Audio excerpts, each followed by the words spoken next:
chapter 2.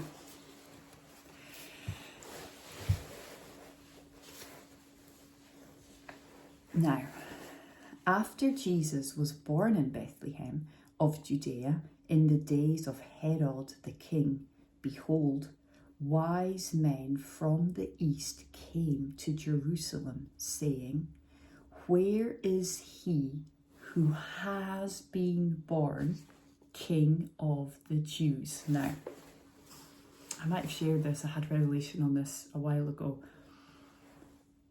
I did, I remember now. The wise men, and there were only 3, knew and identified this baby that had been born as the King of the Jews.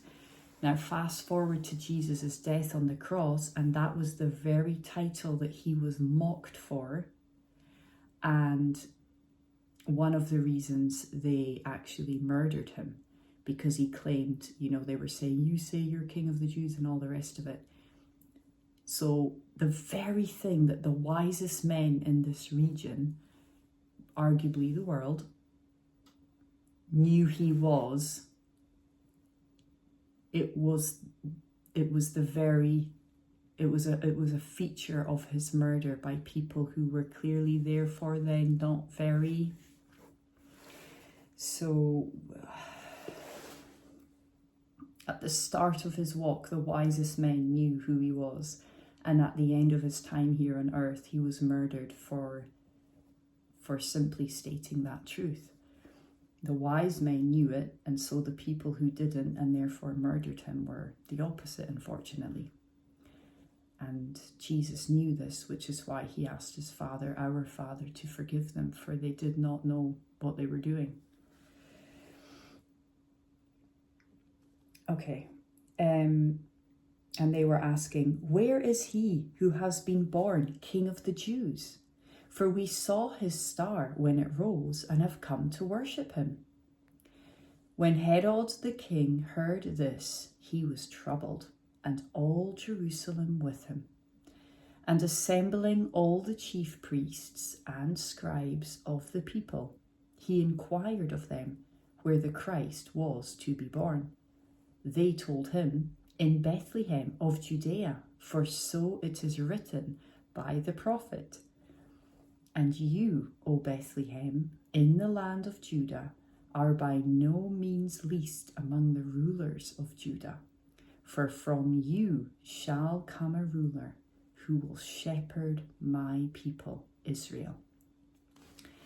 Then Herod summoned the wise men secretly and ascertained from them what time the star had appeared. And he sent them to Bethlehem, saying, "Go and search diligently for the child, and when you have found him, bring me word, that I too may come and worship him." After listening to the king, they went on their way, and behold, the star that they had seen when it rose went before them until it came to rest over the place where the child was.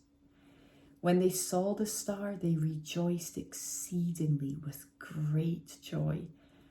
And going into the house, they saw the child with Mary and his mother, and they fell down and worshipped him. Then, opening their treasures, they offered him gifts, gold and frankincense and myrrh. And being warned in a dream not to return to Herod, they departed to their own country by another way.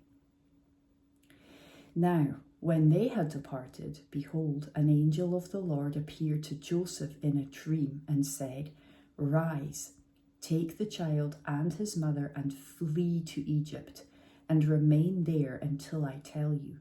For Herod is about to search for the child to destroy him." And he rose and took the child and his mother by night and departed to Egypt, and remained there until the death of Herod. This was to fulfill what the Lord had spoken by the prophet, "Out of Egypt I called my son." Then Herod, when he saw that he had been tricked by the wise men, became furious. And he sent and killed all the male children in Bethlehem and in all that region who were 2 years old or under, according to the time that he had ascertained from the wise men. Then was fulfilled what was spoken by the prophet Jeremiah. A voice was heard in Ramah, weeping and loud lamentation.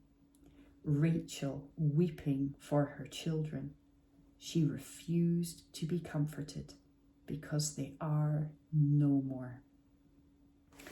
But when Herod died, behold, an angel of the Lord appeared in a dream to Joseph in Egypt, saying, Rise, take the child and his mother and go to the land of Israel, for those who sought the child's life are dead. And he rose and took the child and his mother and went to the land of Israel. But when he heard that Archelaus was reigning over Judea in place of his father Herod, he was afraid to go there. And being warned in a dream, he withdrew to the district of Galilee. And I'm so grateful for how God speaks to us in dreams. And that is what you have to do. You have to discern that it is from God and do whatever he's asked you to do in that.